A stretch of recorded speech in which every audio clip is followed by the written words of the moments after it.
Hi everybody, it's Honest John again. Now, every leading economic indicator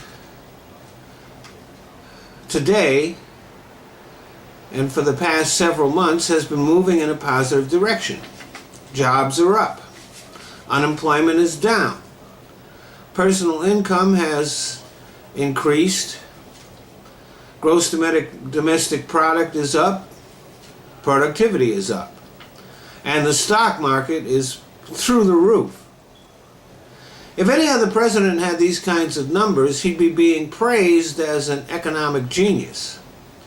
You have to remember that President Obama accomplished all these things with no cooperation from the Republican Party, who have, in fact, several times made obvious attempts to sabotage the economy for their own political gain. And yet, despite all this, Obama's popularity is at an all-time low. Now, some of this is related to all the turmoil in the Middle East and Ukraine, and things would not be any different if somebody else were president. As a matter of fact, the George Bush administration created ISIS. They set the stage for all of these problems in the Middle East with their blundering. And despite our strength, the United States can't really dictate what goes on in the rest of the world these days. There was a time when we pretty much could, but we did such a lousy job of it and created so many problems that now our influence is minimal. But here at home, a majority of the people believe that the economy is doing a lot worse than it actually is. And there are two reasons for this. One, the Obama administration and Democrats in general are lousy at selling their accomplishments. And the GOP is great at selling negativity and bullshit. Take the Affordable Care Act. Now, in Kentucky, it's known as Covered KY, and it's very popular. But the people there don't know that Covered KY is Obamacare. So if you ask them about Covered KY, they love it. If you ask them about Obamacare, they hate it.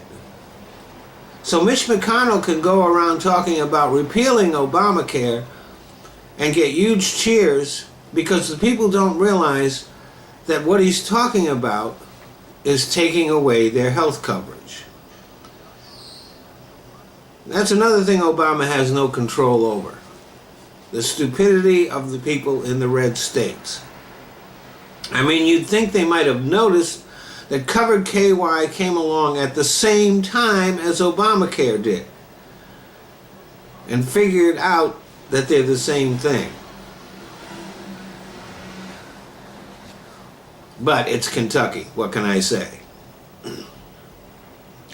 But there's another reason that people think the economy is still in the dumps, and that's because most of the gains of the economic recovery have gone to the rich.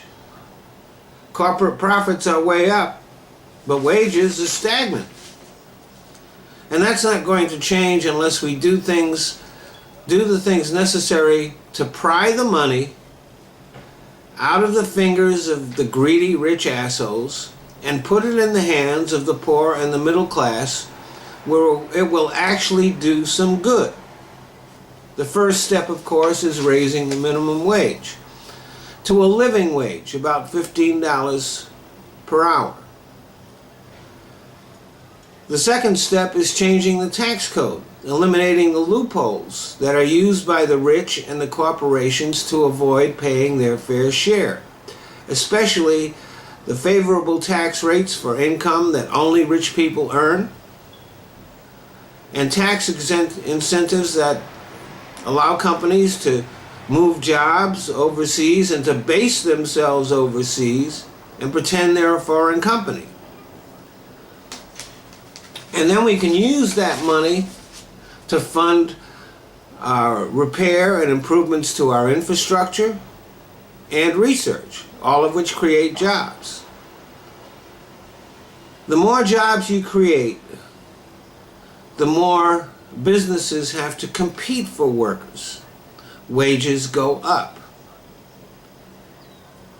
More money flows throughout the economy.